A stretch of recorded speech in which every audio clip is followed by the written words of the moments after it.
बिस्मिल्लाहिर्रहमानिर्रहीम। अपने प्रोग्राम हाफ़ज़ा एक नेमत के साथ हम दोबारा हाजिर खिदमत हैं। हाफ़ज़े की बीमारी आपके इल्म में कि एक बहुत आम बीमारी है, इसकी शिकायत भी बहुत आम है और इसके इलाज के हवाले से बहुत बड़ी तादाद में लोगों को ये परसेप्शन है कि शायद इसका कोई इलाज नहीं है। इसकी वजह से न लोग इसके हवाले से डॉक्टर के पास जाते हैं, न शिकायत करते हैं और न ही इसका प्रॉपर इलाज हो पाता है। आज हमारे साथ हमारे दो मेहमानान हैं, डॉक्टर अज़ीज़ सोनावाला जो आगा खान यूनिवर्सिटी में प्रोफेसर हैं न्यूरोलॉजी के और बहुत सीनियर न्यूरोलॉजिस्ट हैं पाकिस्तान में, पाकिस्तान हेडेक सोसाइटी के प्रेसिडेंट भी हैं, और डॉक्टर शौकत अली जो पाकिस्तान सोसाइटी ऑफ न्यूरोलॉजी के प्रेसिडेंट भी रह चुके हैं और जिन्ना हॉस्पिटल में प्रोफेसर ऑफ न्यूरोलॉजी हैं, जिन्ना पोस्ट ग्रेजुएट मेडिकल सेंटर में। तो हम अपने मेहमानों को खुशामदीद कहते हैं आज के प्रोग्राम में और अपने प्रोग्राम का बाकायदा आगाज़ करते हैं इस उन्वान से कि ये बात तो अब बड़ी हद तक दुनिया भर में तय हो गई है कि हाफ़ज़े की कमज़ोरी एक बीमारी भी है और इसका इलाज भी मौजूद है।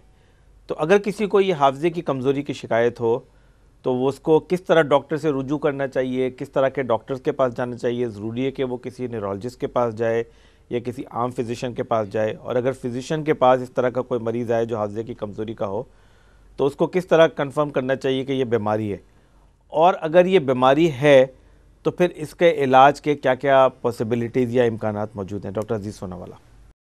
बहुत शुक्रिया डॉक्टर वासे। ये अहम सवाल इसलिए है कि हर कोई समझता है कि उसे हाफ़ज़े की कमज़ोरी है, लेकिन अक्सर ये बीमारी नहीं होती है। हो सकता है कि एक किस्म की एंग्ज़ाइटी, एक किस्म की फ़िक्र होती है। तो पहले तो ये बहुत ज़रूरी है कि मरीज़ को इत्मीनान दिलाना कि उसे बीमारी नहीं है या है, और एक बार ये तय हो जाता है कि बीमारी है, क्योंकि मोस्टली जो है ज़्यादातर लोगों में बीमारी नहीं होती है, किस्म की एंग्ज़ाइटी होती है, फ़िक्र होती है, लेकिन एक बार तय होता है कि ये वाकई में है तो ये तय करना ज़रूरी है कि किस वजह से ये बीमारी है। अक्सर हम समझते हैं कि एक बार ये बीमारी हो या एक बार ये इस किस्म की कमज़ोरी हो तो इसका कोई इलाज नहीं है, लेकिन ये गलत है। बहुत सारी इस किस्म की हाफ़ज़े की बीमारियाँ ऐसी है जो काबिल इलाज है। इसको हम कहते हैं ट्रीटेबल फॉर्म्स ऑफ डिमेंशिया, और इसमें कुछ बीमारियां ऐसी है कि जो जिस्म की कमज़ोरी की वजह से होती है, जैसे कि कुछ लोगों में थायराइड की कमज़ोरी होती है। अगर थायराइड की बीमारी है तो दिमाग या जहन या याददाश्त कमज़ोर हो जाती है। एक बड़ी आम विटामिन है विटामिन B12, उसकी वजह से अगर उसकी कमज़ोरी है तो उसकी वजह से भी बीमारी हो सकती है, उसकी कमी की वजह से। उसकी कमी से। कुछ लोगों को इतना ज़्यादा डिप्रेशन या मायूसी होती है, इतना मायूसी का शिकार होते हैं कि ऐसा समझा जाता है कि उन्हें जो है हाफ़ज़े की कमज़ोरी है, उन्हें डिमेंशिया है। तो ये ऐसी बीमारियां हैं कि इसकी सही तरह से अगर डायग्नोसिस हो तो इसका मुकम्मल इलाज हो सकता है, इसका 100% ट्रीटमेंट हो सकता है। तो पहले तो ये जानना ज़रूरी है कि इस किस किस्म की ये हाफ़ज़े की बीमारी है। तो मरीज़ को ये ज़रूरी है कि अपने डॉक्टर से रजू करें। ज़रूरी नहीं कि न्यूरोलॉजिस्ट के पास जाए। देखिए, ये हर किसी के लिए मुमकिन नहीं है, तो अपने फैमिली फिजिशियन के पास जाए अगर उसको वाकई में इस किस्म की फ़िक्र हो रही है। अगर वो फैमिली फिजिशियन समझते हैं कि वाकई में ऐसी बीमारी की जिसकी तहकीकात करनी है, तो वो तहकीकात के लिए सही डॉक्टर के पास भेजें ताकि सही तरह से डायग्नोसिस हो। तो पहले तो यह है कि ये सारी बीमारियां अगर इनमें से किसी की भी डायग्नोसिस हो तो इसका इलाज किया जा सकता है। अगर ये तय होता है कि उन बीमारियों में से नहीं, लेकिन वाकई में ऐसी बीमारी है जिसको हम कहते हैं अल्जाइमर्स डिजीज़ या जिसको हम कहते हैं मल्टी इन्फार्क्ट डिमेंशिया, ज़्यादा जो फालिजों की वजह से, तो फिर इसका इलाज मुकम्मल नहीं है। लेकिन बहुत सारे इस किस्म के इलाज अब मौजूद हैं कि जिससे हम इसको कुछ हद तक रोक सकते हैं, इसकी रफ्तार को रोक सकते हैं, उसको कम कर सकते हैं और मरीज़ की क्वालिटी ऑफ लाइफ को हम बेहतर कर सकते हैं। अच्छा डॉक्टर शौकत, बहुत सारी दवाइयाँ ऐसी हैं कि जिनके बारे में मशहूर है कि ये हाफ़ज़े को बढ़ाने वाली दवाइयाँ हैं। बहुत सारी हकीमी दवाइयाँ हैं, बहुत सारी मेडिकल में दवाइयाँ फार्मेसी में इस्तेमाल होती हैं या उनकी मार्केटिंग होती है कि ये दवाइयाँ हैं। तो एक तो पता कैसे चलता है कि कौन सी दवाई हाफ़ज़े के लिए मौसर है और कौन सी दवाई मौसर नहीं है? और दूसरा ये है कि अगर किसी फ़र्द को अल्ज़ाइमर्स डिज़ीज़ हो जाए और अल्ज़ाइमर की बीमारी हो जाए, हाफ़ज़े का प्रॉब्लम भी हो जाए, तो फिर उसको किस तरह दवाइयाँ लेनी चाहिए अपनी तरफ से, या डॉक्टर्स को किस तरह देखना चाहिए कि इसको कौन सी दवाई की ज़रूरत है और फिर डॉक्टर्स को किस तरह इलाज करेगा?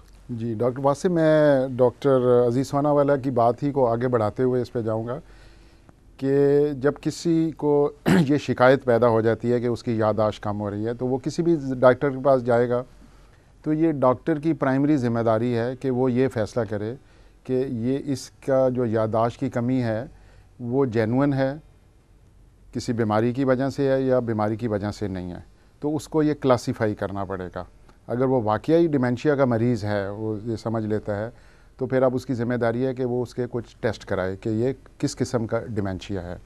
जैसे ज़िक्र हुआ काबिल इलाज डिमेंशिया जिसमें विटामिन B12 की कमी है, थायराइड की कमी है, दिमाग में पानी जमा हो जाना या चोट लगने से सबड्यूरल हेमाटोमा हो जाना या कोई ब्रेन का ट्यूमर होना, तो ये सेकेंडरी काजेज़ वो डॉक्टर फैसला कर लेगा। फिर वो इसमें आ जाएगा कि ये प्राइमरी डिमेंशिया है कि जो एज रिलेटेड जो मेंटल डिक्लाइन है, जिसमें दो बीमारियां बहुत अहम हैं, एक तो वास्कुलर डिमेंशिया है और दूसरा जो है अल्जाइमर डिजीज़ है। अब इन दोनों के इलाज जो हैं वो हमारे पास मौजूद हैं। अब एक जो अल्जाइमर डिजीज़ है जो इस वक्त दुनिया का सबसे बड़ा प्रॉब्लम होगा, और जैसे 2025 में और 2040 में जब दुनिया की आबादी जो है वो बहुत ज़्यादा हो जाएगी और 2/3 हमारे सब कॉन्टिनेंट और साउथ एशिया में होगी, तो यहाँ ऐसे बूढ़ों की तादाद बहुत ज़्यादा होगी जिनको ख़तरा है कि उनको अल्जाइमर डिजीज़ हो जाए। जब वो 80 साल की उम्र तक या 85 साल की उम्र तक रहेंगे तो उनमें ये ख़तरा है कि 40% या 50% लोग इस मरज़ का शिकार हो सकते हैं। तो ये एक बहुत बड़ा प्रॉब्लम होगा इकॉनमी के लिए। तो उसके लिए बहुत ज़रूरी है कि इसको कैसे रोका जाए या प्रिवेंट किया जाए।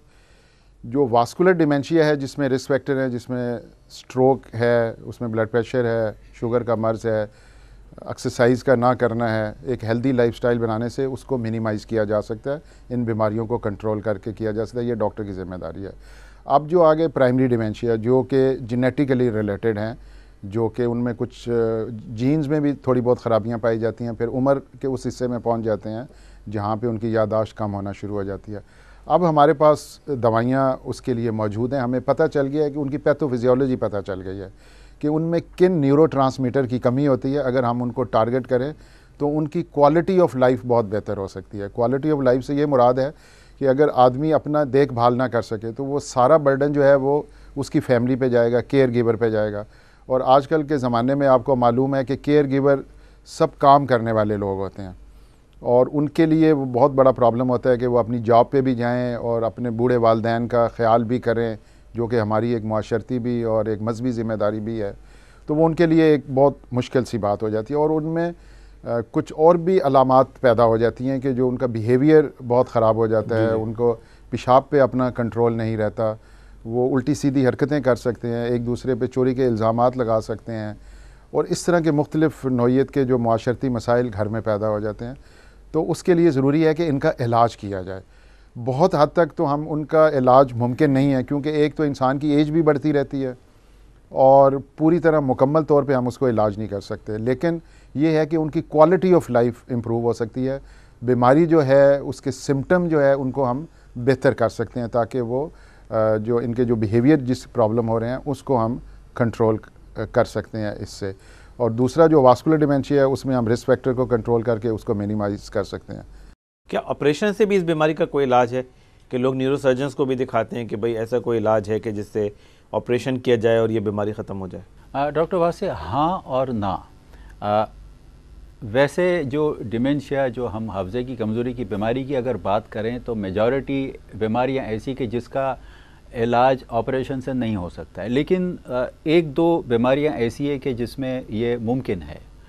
मसलन एक कंडीशन है जिसको हम कहते हैं नॉर्मल प्रेशर हाइड्रोसेफलस। उसका मतलब है कि दिमाग में पानी का भर जाना और जो धीरे धीरे होता है इस वजह से कि अंदर की जो नालियाँ होती वो ब्लॉक हो जाती हैं।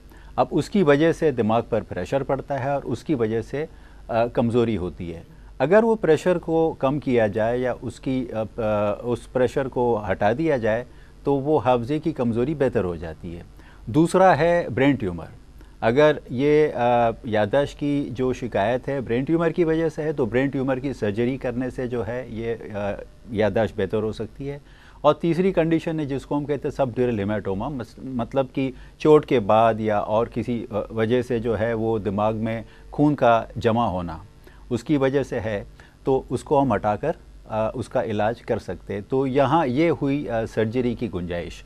वरना जो ज़्यादातर डिमेंशिया की बीमारियां हैं उसमें सर्जरी का ऐसा कोई रोल। अक्सर लोग हमें पूछते हैं कि डॉक्टर साहब आप कह रहे हो कि कोई इलाज नहीं है, कोई ऑपरेशन नहीं हो सकता, लेकिन पेशेंट असल में क्विक इलाज होता है। हाँ, वो चाहते हैं कि नहीं, अगर एक ये आम इस तरह से एक गलत फहमी है कि अगर किसी का इलाज दवाई से नहीं हो सकता है तो ऑपरेशन के लिए जाना चाहिए, लेकिन ऐसा नहीं। लेकिन कुछ कंडीशन ऐसी है कि जिसको हम ऑपरेशन से ठीक कर सकते हैं। अच्छा, दवा के बारे में तो आपने बताया कि दवा के अलावा भी कुछ ऐसी चीज़ें हैं कि जो इस बीमारी के प्रोग्रेस को रोक सकें, जैसे ग़िज़ा, एक्सरसाइज, कुछ एहतियातें, सिगरेट, पान, तंबाकू वगैरह का इस्तेमाल है हमारे माशरे में, तो वो क्या चीज़ें ऐसी हैं कि जो इस बीमारी की मेडिकल ट्रीटमेंट के ज़िम्मन में आती हैं? मेरे ख्याल में हर बीमारी का इलाज पहले तो यही है कि आप हेल्दी लाइफस्टाइल इख्तियार करें, और जो इस्लाम में भी है कि सादा तर्ज़ ज़िंदगी। सादा तर्ज़ ज़िंदगी क्या है कि आपकी ग़िज़ा सादा होनी चाहिए, जिसमें सब्ज़ियाँ वगैरह ज़्यादा हों, दालें ज़्यादा हों, ठीक है।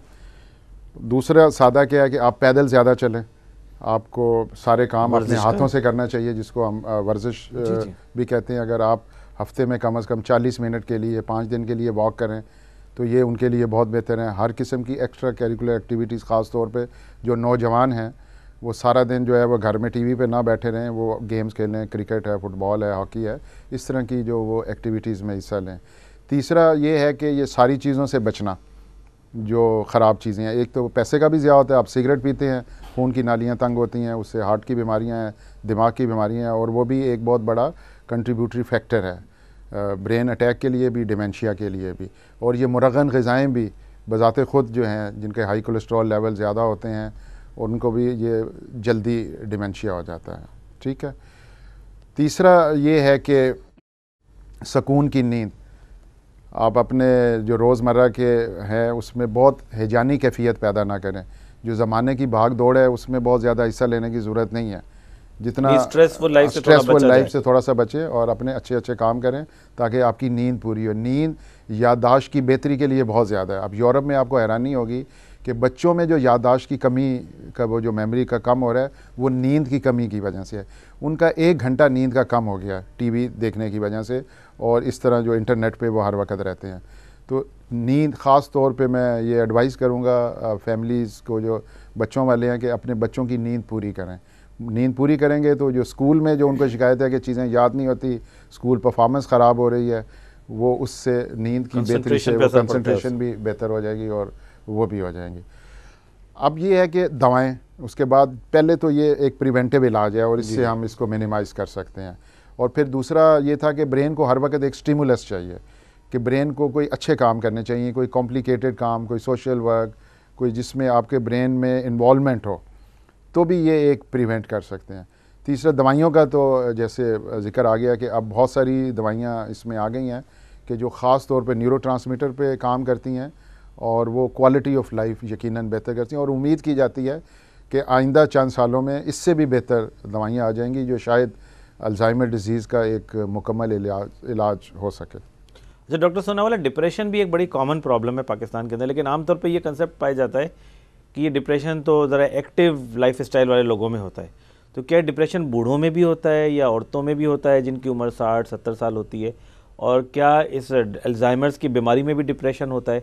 और क्या इसमें ऐसा भी होता है कि दिमागी तवाज़ुन बिगड़ जाता है और घर वालों के लिए जो है ना ऐसे मरीज़ों को हैंडल करना मुश्किल हो जाता है? तो ये भी इस बीमारी का हिस्सा है और क्या इसका भी इलाज है या नहीं है? ये बड़ा अहम सवाल है क्योंकि डिप्रेशन जो है वो हर उम्र में पाया जाता है।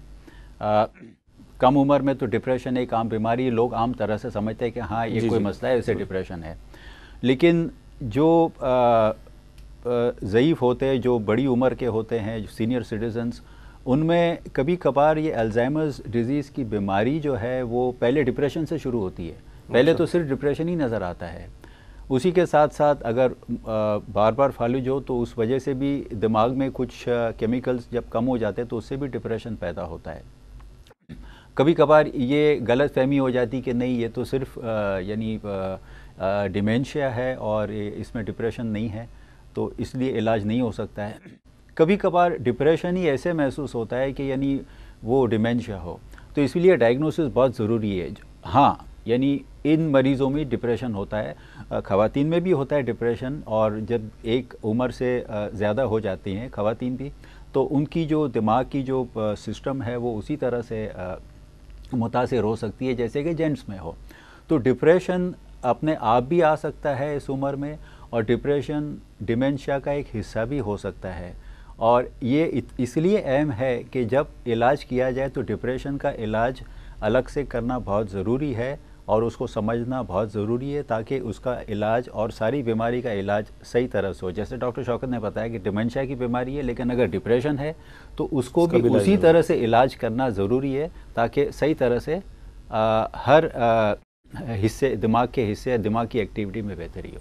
डॉक्टर शौकत, आपसे सवाल ये है कि अल्जाइमर्स डिजीज़ की दवाइयाँ जो हैं वो काफ़ी लॉन्ग टर्म इलाज के लिए होती हैं और इसकी काफ़ी कीमत होती है, महंगी दवाइयाँ होती हैं। तो ये इलाज कब तक चलना चाहिए? 8 साल, 10 साल, 15 साल, इसकी कोई टाइम लिमिट है, या किसी पॉइंट पे आप समझते हैं कि अब इसके इलाज को दवाइयाँ रोक देनी चाहिए? ये बहुत ही अहम सवाल है, क्योंकि जैसे आपने जिक्र किया कि दवाइयों की कीमत खासी है। जब हम शुरू में ये दवाइयाँ दे देते हैं तो उनमें कुछ ना कुछ फ़ायदा होना शुरू हो जाता है, लेकिन जब वो स्टेज 2 और स्टेज 3 में चले जाते हैं, जब इनकी एफिकेसी वो नहीं रहती, तो मेरे ख़्याल में ये अमूमन 5 से 7 साल का पीरियड होता है। उस वक़्त अगर ये समझते हैं कि दवाइयों से कोई फ़ायदा नहीं हो रहा और डॉक्टर ये समझता है, तो दवाइयाँ बंद कर देनी चाहिए ताकि उसकी कॉस्ट कम हो जाए। और एक और मैं चीज़ बता दूं कि ये दवाइयाँ जब हम शुरू करते हैं तो उसके थोड़े बहुत अपने साइड इफ़ेक्ट भी होते हैं। जैसे ख़ास तौर पे ये जो कोलिनेस्टेज इनहिबिटर वाला ग्रुप है, इससे बाज़ औक़ात उनका पेट ख़राब होने का, डायरिया इसमें काफ़ी कॉमन एक हो जाता है, जो कि एक उस वक़्त प्रॉब्लम हो सकता है। और सब लोगों को फ़ायदा नहीं होता, तो डॉक्टर को फ़ैसला करना होता है कि कब तक ये दवाई दें। तो अमूमन ये एक कंसेंसस है न्यूरोलॉजिस्ट में कि आप तकरीबन 6 महीने से 9 महीने तक अगर इस दवाई से उसको कोई ख़ास फ़ायदा नहीं हो रहा, उनके एक मुख्तलिफ इन्वेंट्रीज़ होती हैं, साइकेट्रिक इन्वेंट्री होती हैं, जिसमें हम ये जज कर सकते हैं कि ये मरीज़ को फ़ायदा हो रहा है या नहीं हो रहा। तो मेरे ख़्याल में अगर 6 से 9 महीने में एक दवाई से फ़ायदा नहीं हो रहा तो वो दवाई बंद कर देनी चाहिए। उसकी जगह पे आप अल्टरनेट भी और भी दवाइयाँ हैं जो वो आप उनको शुरू कर सकते हैं। अच्छा, इस बीमारी में अल्टरनेट थेरेपी का कितना रोल है? बहुत सारे वाइटामिन हैं, जड़ी बूटियाँ हैं, हर्बल मेडिसिन हैं जो लोग इस्तेमाल भी करते हैं और बहुत सारे लोग प्रिस्क्राइब भी करते हैं। तो इसका कोई प्रूवन रोल है या नहीं है, या इसके इस्तेमाल करने से क्या उसके असरात होते हैं? डॉक्टर वासे, इस सवाल के जवाब के 2 हिस्से हैं। सबसे पहले तो ये बहुत सारी चीज़ें ये मानी गई है, ये समझते हैं लोग कि देने से दिमागी तवाज़ुन या ताकत बढ़ती है, लेकिन कभी कभार ऐसे नहीं होता है। मिसाल के तौर पे लोग समझते हैं कि हम जितनी ज़्यादा विटामिन दें तो उससे जो है वो दिमाग और ताकतवर होता है, लेकिन आपको पता होगा कि अब कुछ सालों में ये पता चला है कि जो लोग विटामिन ई बहुत ज़्यादा मिकदार में लेते हैं, बल्कि उनकी तबीयत आगे चलकर बिगड़ती है, नुकसान करती है। तो ऐसे नहीं हो कि यानी कुछ चीज़ें हम ऐसे मरीज़ों को दें जिससे आगे चलकर नुकसान हो। लेकिन कुछ दवाइयाँ ऐसी भी आई है कि जो देखा गया है कि वक्त के साथ कुछ हद तक बेहतरी करती है। मिसाल के तौर पर एक चाइनीज़ मेडिसिन है गिनको बिलोबा, ये काफ़ी सालों से चीन में इस्तेमाल हुई है, लेकिन इसका तजुर्बा किसी ने नहीं किया था। तो जब इसकी जो रिसर्च हुई तो पता चला कि हाँ, कुछ स्टेज तक, कुछ वक्त तक, कुछ हद तक कुछ मरीज़ों में ये बेहतरी देती है, और इसको हम ज़रूर इस्तेमाल कर सकते हैं अगर जो आम दवाइयाँ हैं उससे अगर फ़ायदा नहीं होता है, अगर साइड इफ़ेक्ट्स होती है। उसी तरह से एक और दवाई है जिसे हम कहते हैं कोएंजाइम क्यू। अब कोएंजाइम क्यू जो है दिमाग की मुख्तलिफ बीमारियों के लिए इस्तेमाल होती है, और ये एक अहम एंजाइम है जो दिमाग के बहुत सारे फंक्शन में किरदार अदा करती है। तो वो भी एक ऐसी दवाई है कि जो देने से कुछ हद तक बेहतरी हो सकती है। वैसे मैं समझता हूँ कि और भी दवाइयाँ होंगी जो यानी हमारे एरिया इलाके में है, लेकिन हमने उस पर रिसर्च नहीं की है। ये बहुत ज़रूरी है कि हम और रिसर्च करें, क्योंकि आगे चलकर ये मसला बढ़ना है, और इंशाल्लाह उम्मीद है कि आगे चलकर कुछ और भी ऐसी दवाइयाँ सामने आएगी जो इसका इलाज कर सकती है ज़्यादा हद तक, ज़्यादा वक्त तक, और कम साइड इफ़ेक्ट्स है।